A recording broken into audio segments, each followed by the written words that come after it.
Masa ni Haris memang dah takut sangat dan bertambah takut lagi bila terdengar tengah tidur ke buat-buat tidur. Haris boleh rasa rambut benda tu melibas kasar kena muka dia. Haris tutup mata rapat-rapat. Masa ni Haris dapat rasa benda tu dah tercongok depan muka dia. Jangan buka mata kau Haris. Pejam. Jangan buka mata. Jangan buka Haris. Haris bagi tahu dekat diri dia sendiri sambil terkumat kamit baca Al-Fatihah.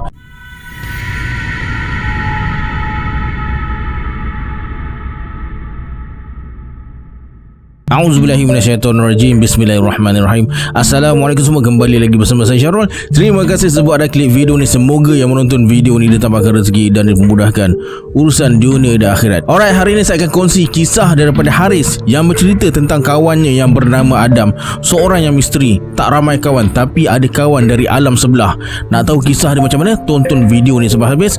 Jangan lupa subscribe, like dan komen dalam video ni pada nak join grup Telegram saya. Saya letakkan link dekat bawah. Macam biasa, sebelum saya mulakan, jom kita baca selawat dulu. Sallallahu Rabbuna ala nuril mubin Ahmad al-Mustafa Sayyidil Mursalin. Sallallahu Rabbuna ala nuril mubin Ahmad al-Mustafa Sayyidil Mursalin. Sallallahu Rabbuna ala nuril mubin Ahmad al-Mustafa Sayyidil Mursalin.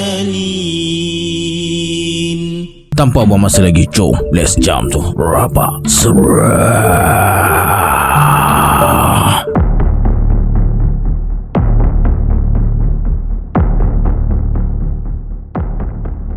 Kedengaran azan subuh berkumandang dari luar. Sebagai umat Islam, Haris mengaku dia Islam hanya atas IC je. Solat jarang sangat dia buat.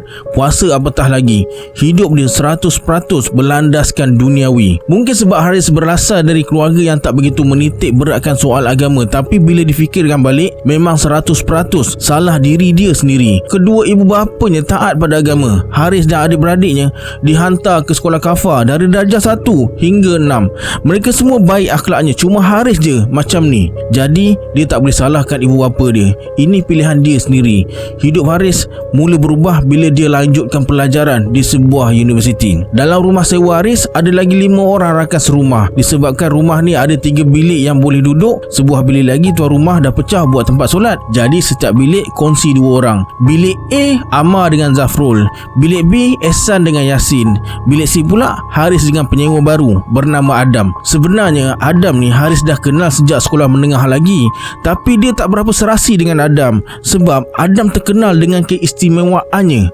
Boleh dikatakan semua pelajar tak sanggup nak berkawan dengan si Adam ni, walaupun dia ni boleh dikategorikan budak yang paling hot masa belajar dulu sebab bila peperiksaan je mesti straight A. Keistimewaan Adam ni bukanlah bermaksud dia ada kad OKU, tapi Adam ni suka bercakap seorang diri, tapi gaya dia bercakap tu macam berbual dengan 4-5 orang.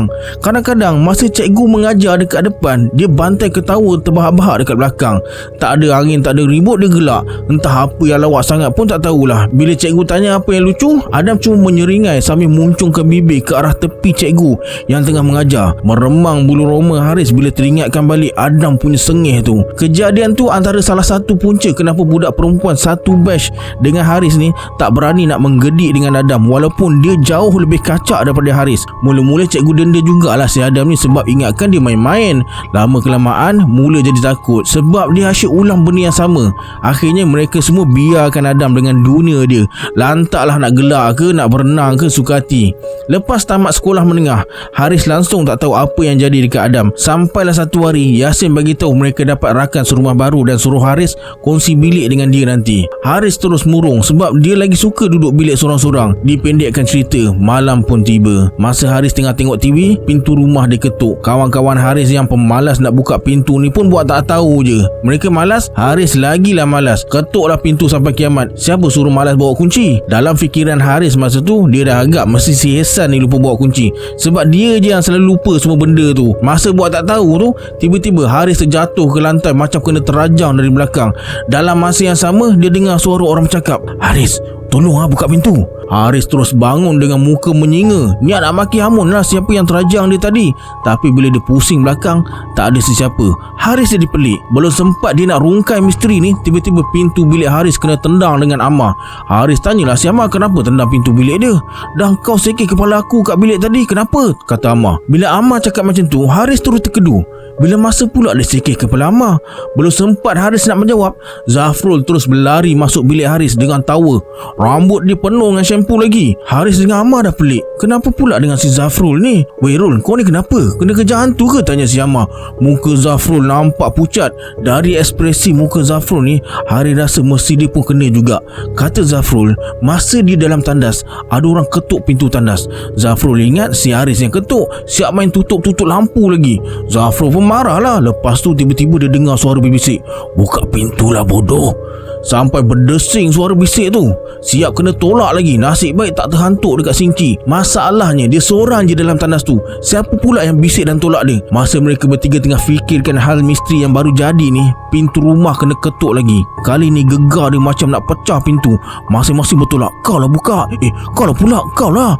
Akhirnya mereka bertiga cuma pandang je pintu tu kena ketuk. Sampailah berbunyi ketak. Pintu rumah dibuka dari luar. Perlahan tu pintu dipulas. Rupa-rupanya betul si Ehsan. Lah, ada orang rupanya. Kenapa tak buka pintu? Kesian housemate baru kita tunggu depan rumah. Dari tadi bagi salam, tak ada orang buka. Housemate baru konon. Kau yang malas nak cari kunci buka pintu kan? Mana housemate baru? Mana? Ehsan suruh mereka jenguk dekat luar dan nampak ada kereta BMW parking dekat pagar rumah. Mereka terus keluar rumah dengan niat nak tolong budak baru tu angkat barang. Zafrul yang shampoo ada kat atas kepala pun ikut juga, tapi lebih pada menyebuk nak tengok kereta budak tu sebenarnya. Adam, ni aku kenalkan. Yang belum habis mandi ni Zafrul. Yang sado ni Amar dan tu Haris, merangkap roommate kau. Bila dengar je nama Adam, Haris tersentak. Takkan Adam tu kot? Mungkin nama je kot yang sama. Haris terfikir sambil cuba jengah sikit muka budak Adam ni. Dia pakai topi pula malam-malam. Buka lah weh dalam fikiran dia. Lepas je Haris fikir macam tu, betul-betul Adam buka topi. Macam boleh baca fikiran dia pula. Memang betul Adam kawan sekolah menengah Haris dulu. Maka mereka pun bertukar pandangan. Adam pandang Haris, Haris pandang Adam. Sama-sama pandang. Tiba-tiba Adam tersenyum macam pertama kali jumpa dan tak pernah kenal Haris langsung. Betul ke Adam tu atau Adam yang lain ni? Tapi takkanlah kebetulan sangat sampai tahi lalat tepi batang hidung tu sama. Korang semua dah makan ke? Aku ada bawa pizza 3 box ni. Kebetulan lalu Domino's tadi. Tu yang beli sekali. Kalau sudi ambil lah. Apa pula tak sudi? Baiknya lah kau ni. Baru datang dah belanja kita orang makan. Mana barang-barang kau? Kita orang tolong angkat. Si Zafrul ni kalau buat makan memang laju je. Lagi-lagi kalau benda tu free. Haris pula masih rasa yang si Adam ni buat-buat tak kenal dia. Pelik, lepas mereka kena kacau, tiba-tiba je dia muncul. Takkanlah kebetulan kan? Tambah pula si Adam ni dulu ada sejarah yang menakutkan. Memang Haris tak makanlah makanan yang Adam bawa tu. Tapi disebabkan kawan-kawan lain tak tahu apa-apa pasal Adam, Haris pun diam je lah. Lepas je mereka tolong bawa masuk barang Adam, Ehsan, Zafrul dengan Amar meluru ke dapur makan pizza yang Adam bawa tu. Adam pula dari tadi tak habis-habis asyik tenung si Haris ni. Tiba-tiba, Haris, kau tak rindu aku ke? Kau kenapa?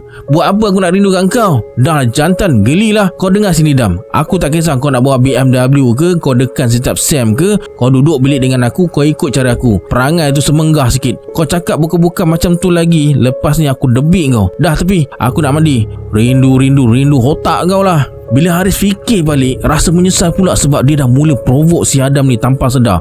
Malam pertama sebilik dengan Adam merupakan malam terakhir dia dapat tidur lena. Malam kedua, Adam dah mula buat hal. Seingat Haris, malam tu dia memang mengantuk sangat sebab kelas dia dengan Yasin habis lambat. Mereka satu kos tapi tak semua sama kelas. Yasin boleh pula tercicir kunci kereta entah dekat mana. Lepas jumpa kunci semua, mereka sampai rumah waktu maghrib. Baru je Haris nak buka pintu rumah, Amar dah buka pintu dari dalam. Muka dia macam cemas gila. Amar terus ajak Haris dengan Yasin lepak dekat luar dulu. Kejap lagi baru masuk. Mula-mula Yasin dengan Haris malah nak lepak dekat luar sebab dah penat sangat. Tapi bila mereka masuk je rumah, terdengar bunyi sesuatu yang sangat asing dalam rumah tu. Mereka terus keluar dari rumah. Rupanya Adam tengah mengaji. Sedap betul dia mengaji. Dengan kolah-kolahnya, dengung-dengung bagai semua. Itulah pertama kali orang mengaji dalam rumah ni. Haris terus terfikir, Mungkin Adam ni tak menakutkan macam yang disangka dulu. Malam tu masa Haris tengah tidur, dia terjaga bila terdengar suara perempuan macam nak tidurkan anak. Haris yang tengah mamai boleh pula pusing pandang katil Adam dan nampak ada seorang perempuan tengah baring sebelah Adam sambil usap-usap rambut dia. Aik tadi kemain baca Quran bagai, lepas tu bawa perempuan masuk pula. Disebabkan mengantuk sangat, Haris biarkan je lah. Esok pagi baru dia nak sound. Baru je Haris nak tarik selimut, dia dengar awet Adam tu ketawa. Dah jaga kata. Haris daripada mengantuk terus telik. Bila pusing balik, kosong. Sebelah Adam tak ada sesiapa. Kat sini lah. Masa ni Haris dah tahu yang dia nampak tu bukan awet Adam. Benda lain. Cepat-cepat dia lari naik atas, tidur berhimpit satu katil dengan Yasin. Lantaklah dia nak cakap apa. Masa tidur berhimpit dengan Yasin tu, Haris dengar ada sesuatu main lari-lari dekat tangga dan main flash-flash jamban pula. Lepas tu kaki dia kena garu. Masa tu Haris tak boleh bergerak langsung. Terkaku, tak boleh nak bersuara. Dah lah rasa kuku tu panjang, halus je. Entah berapa lama benda tu garu kaki Haris pun tak ingat. Lepas benda tu berhenti kacau dia, Haris tidur bersila sambil bersandar dekat dinding sampai ke pagi. Pagi tu Haris kena penampar dengan Ehsan sebab Ehsan cakap dia dah kejut Haris ni banyak kali tapi tak bangun-bangun juga. Bila Haris bangun, Ehsan tunjuk lantai bilik mereka habis basah lecun dengan air yang sangat busuk, tapi tandas kering je. Takkan jamban bocor pula. Ehsan dengan Yasin ni duduk master bedroom. Dah si Haris pula kena tuduh sebab nak kenakan mereka berdua. Berbakul-bakul Haris kena maki dengan Ehsan. Yasin, Amar, Adam dengan Zafrul tengok je Ehsan mengamuk dekat Haris. Jadi nak tak nak, pagi tu Haris terpaksa mop lantai bilik mereka berulang-ulang kali sampai hilang segala jenis bau. Bengang pula rasanya. Perempuan semalam yang buat hal, dia pula yang kena. Tapi kalau Haris cakap hantu yang buat, lagilah mereka tak percaya. Lepas kejadian tu, Haris dah tak lari pergi bilik sesiapa lagi dah. Kena kacau macam mana sekalipun, dia akan duduk bilik dia sendiri. Terlalu banyak gangguan yang Haris kena. Yang peliknya, dia seorang je yang kena. Kalau setakat duduk bilik lepas tu terdengar perempuan panggil nama, main cat-cat dekat luar bilik, main cuik-cuik bau dengan kaki, semua tu Haris dah lali. Bulan pertama Adam pindah dekat situ, Haris kena insomnia sampai tahap takut nak tidur sebab asyik terbayang benda tu akan muncul depan mata kalau dia terjaga dari tidur nanti. Ada satu malam tu Adam tak ada rumah. Dia pergi buat assignment dengan kawan dia bernama Dahlia. Dahlia ni kawan Haris. Haris syok dekat dia. Masa Haris tengah syok main game dekat dalam bilik tu, tiba-tiba entah dari mana Adam terus meluru masuk dalam bilik sambil nangis-nangis, siap melutut dan paut kaki Haris ni suruh tolong dia. Dia dah tak larat katanya. Belum sempat nak terkejut dengan tindakan si Adam tu, tiba-tiba Adam duduk tegak sambil tersenyum lebar pandang si Haris dan bersuara, "Kau tak boleh lari dah." Lepas tu elok je Adam menguap, bangun dan baring dekat katil dia, siap ucap selamat malam lagi. Terpinga-pinga si Haris dibuatnya. Pernah sekali tu Haris baru balik dari rumah mak bapak dia. Masa tu hari Minggu, semua tak ada dekat rumah. Masuk-masuk rumah je, Haris nampak Adam tengah mencangkung dekat dapur sambil jilat-jilat lantai. Dekat jari dia ada cecair macam darah jatuh menitis-nitis. Mengucap panjang si Haris. Tak tunggu dah, dia lari keluar balik, tutup pintu. Tapi petang tu Haris pun tak tahulah kenapa, tiba-tiba dia jadi baik sangat. Haris masuk rumah terus angkat Adam sambil kata, "Kau ni kenapa Adam? Kau makan apa ni ah? Kau keluarkan balik." Haris siap korek mulut dia sambil tepuk belakang Adam ni, suruh dia muntahkan balik apa yang dia makan tadi. Adam boleh pula tersengih-sengih pandang Haris masa Haris tengah korek mulut dia tu. Haris tak tahu apa yang Adam dah makan, tapi dia syak daging mentah sebab benda dalam sinki tu warna merah-merah pejal. Terasa jijik Haris dia buatnya. Lepas habis Adam keluarkan apa yang dia makan tu, Haris sumbat air dalam tekak dia, suruh dia kumur-kumur. Selesai berkumur, Adam terus menangis suruh Haris tolong dia. Adam cakap dia takut. Kalau Adam takut, Haris lagilah takut. Hari-hari kena hadap perangai pelik si Adam tu. Haris simpan semua cerita pasal si Adam ni seorang-seorang sampailah kampus cuti mid-sem. Haris dengan kawan-kawan semua dah rancang nak pergi glamping dekat Pahang, mancing ikan, mandi sungai semua. Tiba-tiba Dahlia bagi tahu dia tak boleh pergi, kena siapkan group assignment dengan Adam dan beberapa lagi classmate. Sejak tahu yang Dahlia ni ada banyak kelas dengan si Adam, jarang Haris biarkan Dahlia bersendirian dengan Adam. Maka Haris pun tak jadi pergi glamping tu.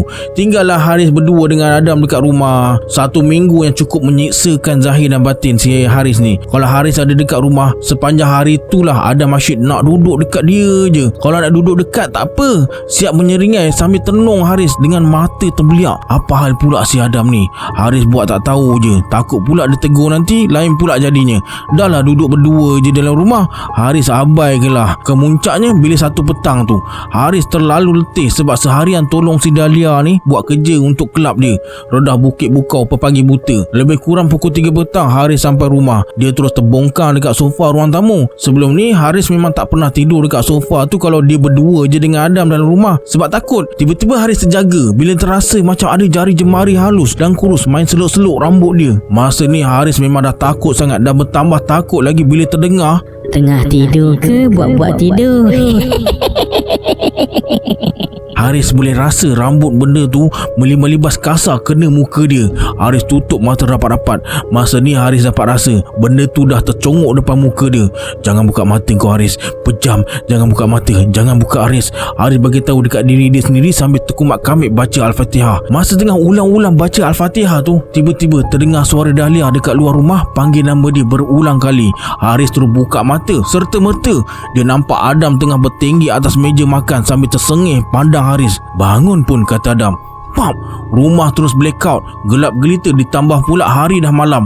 Ada cahaya sama-sama je dari lampu jalan dekat luar rumah. Cepat-cepat Haris terus melompat dari sofa berlari ke pintu nak keluar dari rumah.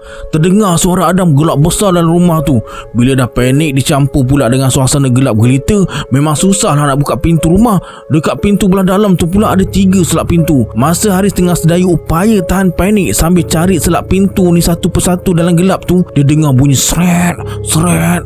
Macam bunyi kuku yang dicakar atas lantai datang dari arah dapur. Si Haris pula tak tahulah apa punya bebal sangat di masa tu. Haris boleh pula pandang benda tu. Walaupun dalam gelap, dia nampak sosok perempuan tua kerepot, rambut mengerembang, tengah mengesot menuju ke arah dia. Makin bertambah kelang kabut lah si Haris dibuatnya. Adam pula makin kuat dia gelak. Perempuan tu pula makin seronok tengok Haris yang kelang kabut tu. Dia pun macam makin laju je mengesot sampailah Haris rasa ada jari jemari kerepot sentuh kaki dia. Haris terus bertakbir sekuat hati. Allahu Akbar, Allahu Akbar, Allahu Akbar. Jari jemari nenek tua tu daripada perlahan pegang kaki Haris, terus dia cengkam sampai Haris rasa sakit. Tiba-tiba dalam sekelip mata, nenek tu berpaut dekat tengkuk Haris sambil tajam muka dia betul-betul dekat depan muka Haris. Lepas tu Haris tak tahu apa yang jadi. Sedar-sedar je dia dah ada dekat rumah Dahlia, dikelilingi 2 orang lelaki dan seorang wanita. Rupanya itu ayah, abang dan mak Dahlia. Dahlia kata lepas solat maghrib tadi dia rasa tak sedap hati. Dia telefon Haris banyak kali tapi semua masuk voicemail. Itu yang dia pelik. Selalu kalau dia telefon sebelum sempat bunyi ringtone, Haris dah angkat dah. Dahlia ingat Haris tak sihat lepas tolong dia buat kerja siang tadi. Jadi Dahlia pun ajak abang dia pergi rumah sewa Haris, bawa lauk. Konon nak bagi lauk je. Bila sampai rumah, Dahlia bagi salam dan panggil nama Haris banyak kali tapi tak ada jawapan. Lampu luar rumah pun tak pasang, tapi kereta Haris ada dan lampu dalam rumah tu menyala. Jadi Dahlia ingat Haris tidur. Dahlia pun ajak abang dia balik rumah semula. Tapi bila nak sampai dekat jalan utama, Dahlia cuba telefon Haris lagi dan suruh abang dia patah balik ke rumah Haris sebab Dahlia dapat rasakan macam ada benda yang tak kena. Sampai je dekat rumah Haris, mereka nampak Adam dah ke hulu ke hilir depan pagar rumah sambil ketuk-ketuk kepala dia dengan tangan. Adam dah macam orang gila. Bila abang Dahlia keluar dan tanya kenapa, Adam terus meraung, melalak sambil tunjuk Haris yang dah terbaring dekat pintu rumah tak sedarkan diri. Kecoh jugalah masa tu sebab mereka ingat Adam dah rodok perut Haris dengan pisau ke apa. Habis jiran depan rumah semua keluar. Lepas tu mereka terus angkut Haris dengan Adam pergi rumah Dahlia. Kenapa mereka bawa Haris pergi rumah Dahlia bukan hospital? Haris pun baru tahu masa tu yang ayah Dahlia ni rupanya pengamal perubatan Islam. Senang cerita satu family Dahlia ni ada belajar tentang perubatan Islam ni lah. Masa abang Dahlia melangkah masuk je di rumah mereka, dia dapat rasa yang Haris ni pengsan bukan sebab masalah kesihatan tapi benda lain. Sebab tu dia bawa balik rumah dia. Bila dah sedar, mereka bagi Haris minum air yasin. Lepas tu bapa si Dahlia ni bagi salam.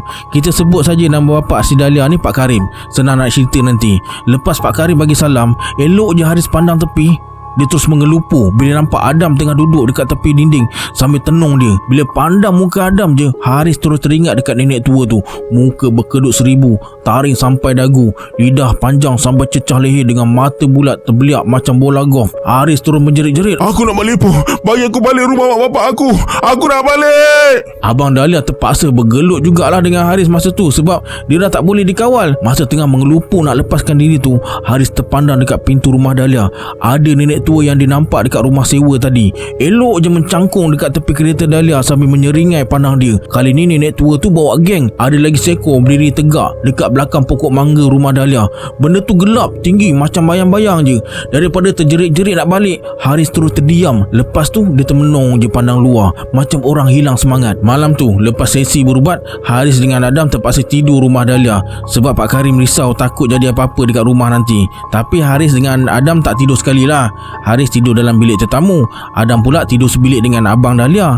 Sebelum tidur, Pak Karim ada pesan, jangan takut sebab benda tu tak boleh masuk rumah dia. Tapi malam tu kena kacau juga. Ada benda main ketuk-ketuk dan cakar tingkap bilik. Tapi disebabkan benda tu tak boleh masuk, setakat boleh main-main dekat tingkap je, jadi tenanglah sikit. Namun bila suara Adam dah mula panggil nama dengan nada sayu sambil ketuk pintu, Haris dah mula jadi tak tentu arah. Haris, bukalah pintu. Sampai hati kau buat aku macam ni. Kita kan kawan baik. Bukalah Haris. Tak apalah kalau kau tak bagi aku masuk, tapi kau bagilah dia masuk. Sian dia. Dia suka kau, Haris. Haris, bukalah Haris. Dia nak teman kau tidur lagi malam ni. Haris, buka Aku tahu kau dah jaga. Buka tingkap sikit je, nanti dia masuk sendiri. Masa ni Haris terus tekuk telinga dia dengan tangan sambil sebut nama Allah, Allah, Allah berulang kali. Habis lenjun baju dia kena peluh bercampur air mata jantan yang laju mengalir keluar. Adam dengan nenek tua tu kacau Haris tanpa belas kasihan malam tu. Sampai sejam sebelum azan subuh baru mereka berhenti. Pagi tu dengan berbaki 3 hari cuti, Haris balik rumah mak bapak dia. Menyesal sangat Haris masa tu sebab tak ikut kawan-kawan dia pergi glamping. Kalau tak mesti dia tak jadi mental macam ni. Lepas kejadian tu banyak kali jugalah Haris pergi kaunseling. Doktor tu cakap Haris sentiasa nampak macam serabut. Rakan sekelas pun perasan perubahan Haris ni. Datang kelas mata kuyuh, muka sembab. Sampai ada yang ingat Haris ambil benda yang bukan-bukan. Lepas tu pantang kelas berehat, Haris terus tidur macam bertahun tak tidur. Dahlia selalulah teman Haris tidur dekat perpustakaan bila dia tak ada kelas lah. Hidup Haris macam dah tak ada arah tujuan dah. Setiap minggu kalau boleh dia nak balik rumah mak bapak dia. Tak nak duduk dengan Adam. Tapi masa ni Haris bersyukur sebab dia ada kawan macam Ehsan. Dialah satu-satunya dekat dalam rumah tu yang perasan perubahan Haris ni. Ada satu hari tu Ehsan tanya Haris, ada masalah dengan sesiapa ke dalam rumah ni? Sebab dia tengok Haris dah lain, tak banyak cakap macam dulu, asyik duduk sorang-sorang je. Akhirnya Haris jujur dengan Ehsan yang dia ada masalah sikit dengan Adam. Tapi Haris tak ceritalah pasal makhluk-makhluk tu. Ehsan ingat Haris dengan Adam bergaduh sebab berebut Dahlia. Haris pun iyakan je lah sebab Haris tak tahu nak cakap macam mana pasal makhluk tu. Last sekali Ehsan dengan baik hatinya suruh tukar bilik dengan dia. Dia bagi Haris duduk sebilik dengan Yasin. Mula-mula Haris risau jugalah nak tukar bilik, takut Adam dengan nenek tua tu serang Ehsan pula macam mana. Tapi seminggu Ehsan duduk sebilik dengan Adam, Haris tengok macam tak ada apa-apa je. Serasi pula dia dengan Adam tu. Haris rasa nenek tua tu tak berkenan kot dengan si Ehsan. Semester baru lepas tu Haris dah kena intern 3 bulan, jadi kuranglah dia jumpa dengan Adam. Nak kata lega tu taklah, sebab setiap gerak-geri Haris ni sentiasa rasa macam ada orang perhati dan ikut. Tak kira dekat office ke dekat rumah ke, mana-mana Haris pergi ke, dia rasa macam ada yang ikut dia. Sampailah Haris dapat panggilan daripada Pak Karim. Pak Karim ajak datang rumah dia, ada buat makan-makan sikit katanya. Sampai dekat rumah Dahlia, Pak Karim dengan isterinya dah tunggu. Lepas makan apa semua, Pak Karim bagi nasihat dekat Haris ni. Kata Pak Karim, dia tahu Haris tak solat, tak apa, dia tak marah. Manusia ni semua berbeza. Ada orang yang mudah terima arahan, ada yang susah nak terima arahan, ada yang nak tahu dulu semua hal berkenaan arahan tu baru dia terima, dan ada yang awal-awal lagi dah menolak. Lumrah manusia. Pak Karim tahu Haris perlukan masa Tak apa, ambillah seberapa banyak masa pun untuk jadi orang Islam yang betul-betul Islam. Tapi satu je Pak Karim nak ingatkan, kita tak tahu bila ajal kita nak sampai. Lagi lama kita tangguh, lagi singkat masa yang kita ada dekat dunia ni. Solatlah. Pak Karim tahu Haris ni anak yang baik. Dari hari pertama Pak Karim tengok muka si Haris ni, dia dah tahu Haris ni memang orang baik. Nakal tu biasalah, Pak Karim pun dulu nakal juga, tapi kena solat. Kalau lupa macam mana nak solat, jangan malu. Kita semua manusia biasa. Belajar solat balik dengan Pak Karim, minta ampun, minta maaf dekat Allah. Semua orang ada kisah silam, sama-samalah berubah, kata Pak Karim. Baru dengan mukadimah dari Pak Karim, Haris jadi sebab.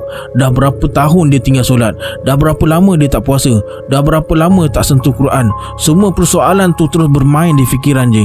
Haris cuma mampu tertunduk, tahan air mata je masa tu. Sampai bila-bila dia akan ingat ayat Pak Karim tu. Lembut sangat pertuturan kata dia. Pak Karim ada bagi tahu juga kenapa Haris seorang je yang kena ganggu dengan Adam dan makhluk-makhluk tu. Sebab Allah sayangkan dia. Allah hadirkan Adam yang penuh dengan masalah dalam hidup Haris sebab Allah nak bagi hidayah. Adam dah ceritakan semua pada Pak Karim. Masa sekolah dulu, Haris je yang sudi ambil berat pasal dia. Masa ni Haris dah terkedu. Bila masa pula dia pernah ambil berat pasal Adam? Seingat Haris, dari tingkatan 4 dia cuba mengelak daripada jumpa Adam ni.